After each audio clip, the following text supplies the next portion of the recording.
Destiny Momo. And I'm Deborah Eze. Thank you for starting your day with us as usual, where we bring you the latest insights shaping Nigeria's business landscape and bringing analytical answers to the questions around the world of business and the economy. Today, we're examining a key component of Nigeria's fiscal policy architecture, the prospect for centralized tax collection. In a country with multi-tiered federal structure, the issue of tax collection has long been a source of friction between the federal, state, and local government. While centralized tax collection promises improved efficiency, transparency, and better compliance, critics argue it could undermine the fiscal autonomy of states and reduce grassroots accountability. With Nigeria's drive for revenue diversification and improved public finance management, could centralized tax collection be the way forward, or does it risk further complicating our already delicate federal structure? To help us unpack this, we are joined by Ajayi Oladipo. He's the head fixed income Chaphill Durham. Thank you so much. Good morning. Thank you very much for having me. Gracing us with your presence.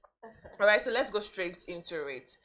What is the current structure of tax collection in Nigeria, and what are the key challenges around this tax collection? Well, currently we have 3 tiers of government in Nigeria, and each tier of government actually handle their tax system. And that's one of the reasons why you can go to a Lagos State restaurant and you eat and you can be charged state tax of 10%. Yeah.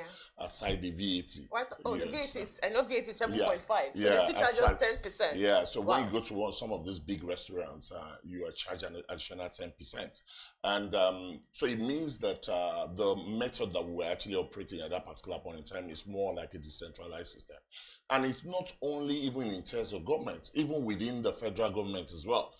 You have over 60 federal bodies actually collecting revenue on behalf of the Federal Inland Revenue. That is the defunct Federal Inland Revenue that's now Nigerian Revenue Service.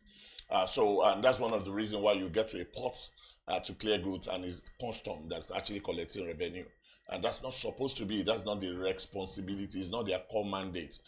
So what the new tax system is trying to do is correct some of these anomalies and make people actually focus on their core business, rather than actually doing things out of your mandate. And I think it's one of the best things that we could do in such a time like this. So, Baba, why has the conversation around the centralized tax collection gained momentum in recent years? Of course, because we're getting to a level where Nigeria is now borrowing heavily. And you are a country that is over 200 million. And when you look at your tax collections to your GDP, it's about the least in the world. And Nigeria is just a bit above 10%. And the average is about 30%. And you see a country like Kenya doing far above Nigeria. So it's more like call for a concern. And the issue is that people are now beginning to feel that it's more like a leakage. Because imagine actually collecting revenue from different factors. By the time you bring it back to the main bucket, of course, what left that segment may not be ended up be what's getting to the bucket. And that's one of the reasons why we're looking at, okay, let us centralize this thing. Let it come directly into that bucket. And some of the challenges we have had in the past is that we were actually operating a system of tax collection that is not digital based. And you actually want to say, okay, you want to digitalize the tax system. Of course, it has to be centralized because you will not be able to achieve much when it's still decentralized and you actually want to digitalize the system. And that is one of the reasons why a lot of people are clamoring for that, because we feel that the source of revenue for government is oil and tax collection. And if you're not doing much in oil and you're not doing great in tax collection, you ended up having to borrow because you have to provide infrastructure, you have to provide an enabling environment, you have to actually ensure that there's security in the country. So this is one of the reasons why people are clamoring for more like a centralized system. And so also, so that people can focus on their mandates. I don't want to get to a port to clear goods and say custom that's attending to me on revenue collection. And we have gridlock in the port. We have a lot of things that they could have actually sorted if they actually focusing on what they actually their core mandates. And I guess that's one of the reasons why people are clamoring for a centralized system. So talking about centralized tax collection system now, so what are the potential benefits of this type of system? Let's bring it to the economy itself. Well, I think firstly it's enormous. If you look at firstly efficiency of tax collection, so it means that you can sit in the comfort of your home and file your taxes. You understand? Because it's not centralized, because it's not digitalized, you don't need to get someone to do some of these things for you. And because of this new tax law, a lot of people are becoming more aware. And so it brings that efficiency. And like I mentioned earlier on, now it is now the Nigerian Revenue Service that is now handling the tax collection for the government. So like over 60 federal bodies have been scrapped. So it means that the MDAs now can focus on their main core function. So that's one thing. Then uniformity is another factor. And that's one of the reasons why we have Joint Revenue Board. The Joint Revenue Board encompasses all the tiers of government. So the duplicity of tax, where for businesses, one way or the other, you are paying the same tax at the federal, you are paying at the state, and you are also paying at the local government. So one thing this will do is it will harmonize this tax and reduce these burdens on SMEs, individuals. You understand? And aside that also, the leakage that I mentioned earlier on, it will reduce leakages. So it means that Nigeria can now boast of actually more revenue generation from taxes. And also is that don't also forget that aside the leakage as well, it cannot bring more people to the tax net. There are a lot of people that are actually earning, but because of the fact that our tax system might be very cumbersome, so you can't actually get to actually owe them. But now with the current structure where your tax identity will now be actually tagged to your account number, bank's account number. So it means that there's no way you can actually evade tax, because you can't be having millions in your account and yet you are saying that you are not making money. So with that, you need to actually explain that to the tax authority. So and these are some of the benefits, and the overall is that it brings more revenue to the coffers of the government. It means that government have more firepower to actually cater for the need of the people. And I've heard people say that Nigeria is a big country, but Nigeria is a big country, but Nigeria is not so much a rich country. Because when a country like Nigeria, all you produce like 1,500 and 1.5 million barrels of oil in a day, and you have a country like Qatar or UAE doing about 3.5 million. The 1.5 million barrels they are producing is for over 200 million people. And in Qatar, let's say UAE, it's just for 9 million people. So when you do the math, you can tell what will be that the per capita income that accrues to the individual. So it means that with this, even if Nigeria is not generating so much in the oil and gas space, Nigeria can actually bring a lot of funds from the tax aspect. And what that would do is that it will help the redistribution of wealth. Because there are people that are not so much okay, but they also need to live. You understand? So by when you collect these taxes from the rich, you can actually help to develop that area. And these people too can do business, they can thrive, and they can now find themselves also migrating into buckets where they can actually also pay tax and give back to the populace. So now, how will this impact ease of doing business, especially for SMEs operating across multiple states? I think this is a plus. Because what it means is that I mentioned about duplicity of tax. So you are now uniforming tax across board. So it means that even if you operate in different states, and the uniformity means that you can only pay tax at a place.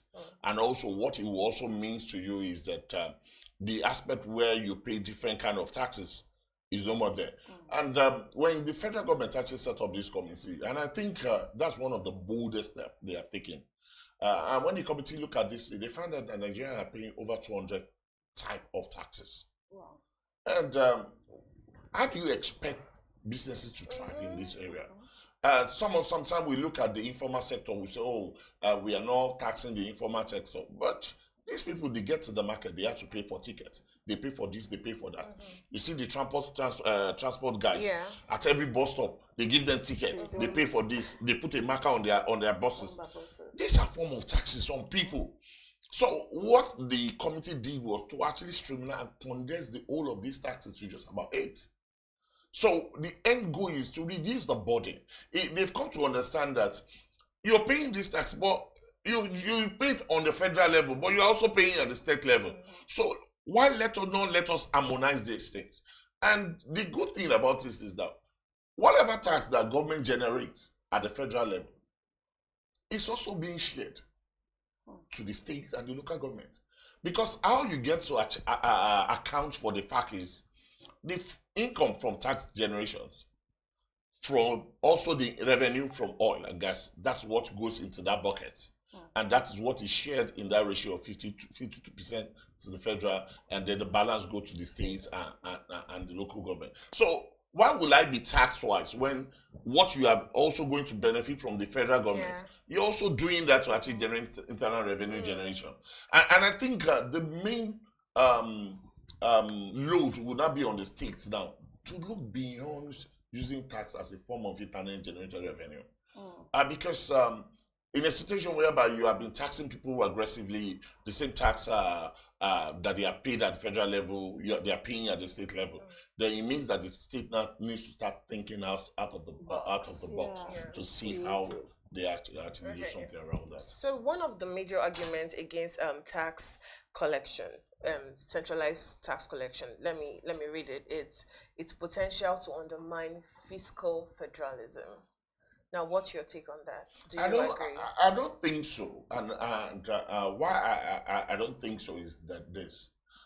If, like I mentioned earlier on, all the taxes that are paid at the federal levels is also being shared to the other parts, tiers of government, I don't think it will undermine that. Because if we are saying the ease of doing business, it doesn't only fall on the table of the federal government. The states also need to do their part to ensure that, because what this will do is that it will actually embrace and actually allure a lot of people to want to come to your state. For example, if I see a state that is giving tax rebates on some things, of course, everyone wants to actually set up business in such states. And the end goal is that when you set up business, you actually bring more employment to the table. And that's one of the reasons why you see such states will actually prosper.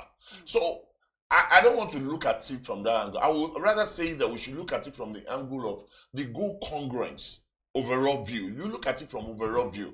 Because when you begin to look at it from the states, local government, and the federal aspect, what it will do, it will lead to suboptimization.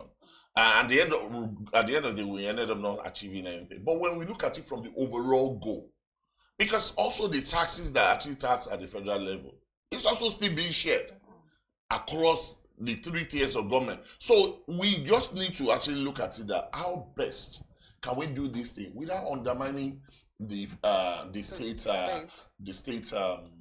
right. All right. So how might this affect state capacity, to generate independent revenue? And locally, what are those ideas you think that you can infuse or give to the states? Because a lot of times maybe they might not know how to go about making these revenues for themselves. So for state government, I think that one of the things they need to do is that state need to focus on area of their strengths. Because sometimes you begin to wonder that you look at states in Southwest. Why do we all need to focus on the North to provide agricultural produce to the nation? You have a lot of arable lands in the South. And we still look to the Middle Belt. We still look to the North to actually provide some of these things that we need to eat. If the state government can actually partner with farmers aggressively, look at the institution whereby you actually help farmers to actually grow, and you not be the off-taker from someone. It's just like you operating like a model, like the old cocoa merchant model, where they go to individual farmer, they aggregate from this individual farmer, and they now be the custodian to actually now negotiate with the big buyer. So the state government can also take advantage of this in that segment. And also, like I said about actually creating an enabling environment, when you create an enabling environment, what you do is bring a lot of business to your business. And don't also forget that these taxes that we inquest on, let's take for example a VAT. When VAT is actually remitted to the federal coffer, The first thing the government, before now, the government actually charged 15%, the federal government, and it's 5% actually meant for both the states and local government. But what the government is now doing, the federal government is like, we'll only take 10% of these. 55% go to states, 35% goes to the local government. Then the 55% that is going to states is now being shared in using some metrics like derivation, population. So now, if you attract a lot of business into your state, in that angle of derivation, of course, it means that most of those taxes are coming from your state. And when they are being shared based on derivation, it means that you actually get more than every other state. And that's exactly what is happening in Lagos now. That's one of the things where you see Lagos get more tax, more VAT in terms of, because of the fact that the higher percentage of it comes from Lagos because of derivation. And Lagos also enjoy the population aspect of it. And that's one of the reasons why you do that. And if other states can actually embrace that, create an enabling environment where business can thrive, what it will do is that it will bring a lot of more business into your state. It will bring more employment to your state. And don't also forget that what we are talking about is company income tax and every other tax. The personal income tax resides with the state government. So it means that this tax that you and I pay as an employee goes to the state government. So if you have a lot of people working in your state, automatically you have taxes that are coming directly to you that is not going to the federal coffers before it's being redistributed. So these are some of the things that I feel when states cannot be more deliberate about some of these things, it can help them and also help them to actually generate more revenue. All right, let's take it away from the economy now and move to technology, transparency, and compliance. So what role do you think technology play in harmonizing these tax systems? The role is that it removes human interface. Okay. Because one of the problems we'll be having is the past is that we've always been having human interface. So when you have human interface, you can't remove that aspect of corruption. But when technology is just about you and the system and the end goal, of course, it removes the fact that you need to interface with human being and also remove that aspect of corruption. And what that would do is that it brings transparency. And like I said, there are a lot of things that they are putting in place to ensure compliance. And just recently, I saw a publication where banks has been hacked that from next year, any inflow of about 5 million to the bank, they need to report that. You understand? So what this will do to you is that it helps the government track. Because, and again, also, you have to explain each of those cash flow that goes to your account. And for me, I think it's a good one because it also reduces corruptions across board. Because if you have inflow into your account and you cannot explain it, then it calls that questions. And with that, they can start investigating such. So I feel that with the introduction of technology, it removes all these outrageous characteristics that can actually affect someone. Even you see people give accolades to what is happening at the airport, where you don't need to interface, you just go by yourself, scan whatever you go in, check yourself in. You understand? These are some of the things that technology will bring in. Nobody needs to check your bag, just put your bag in the machine and it goes through the machine and immediately the machine can go. And it's so you don't need to interface with people. And what that will do is that you quick, make it fast, whatever you need to do. You make it faster, and at the end of the day, it brings a better result and better image for the country. So that how can tax authorities build trust and improve compliance in centralized framework? How they can build trust is, firstly, people must know what you are using the money for. Because if I'm paying so much taxes, I want to see the impact on my livelihood. I can't be paying so much taxes, but then I still need to get a security guard to actually cost me all around. I can't be paying so much taxes and at the same time, I'm actually driving on a bad road. I can't be paying so much taxes, I cannot access good healthcare system. If people start seeing the impact of the taxes on their life, you will not force them to pay tax. Because if I know that, oh, this is what they're actually using my money for, it makes it easier for me to actually want to actually do that. So it comes so easy to me because I know that if I don't pay this tax, This means that on this road, I may not enjoy this level of comfort I'm currently enjoying. Okay. So I think that when people start seeing that the money is being utilized well, it makes it easy for people to actually comply. Okay. Wow. So let's move to implementation, because Nigeria is known for talks, and tax has been on the news for a while. So do you think we are ready for this kind of reform? All that you have talked about today, do you think?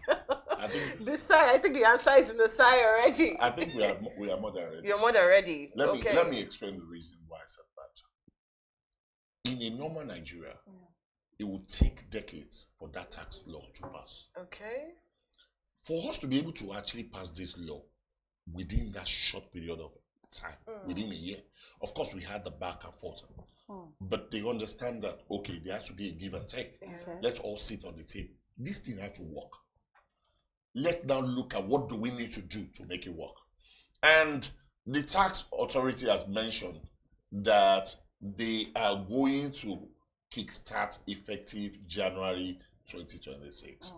And they mentioned that currently one of the reasons why they give that 6-month time is want to reorientate people, educate people, see their system, create the necessary regulatory board and all those things that needs to be in place for them to fly. And that's one of the reasons why that they've circularized bank to tell them that effective January next year, these are some of the things that need to be on the table. And for me, I feel that even businesses are already getting ready for it, because if I'm a small scale business and I know that if my turnover is within 50 million, I don't need to pay tax. Of course, I'm waiting for that to start kick effect next year. Currently, there are companies that are big companies that are currently operating in this country. They know that effective next year, which means that the 2025 year assessment, they are only going to pay 27.5% of their profit, unlike what used to be 30%. So I think that the government is ready. And that's one of the reasons why they are trying to orientate people to actually get them into that land.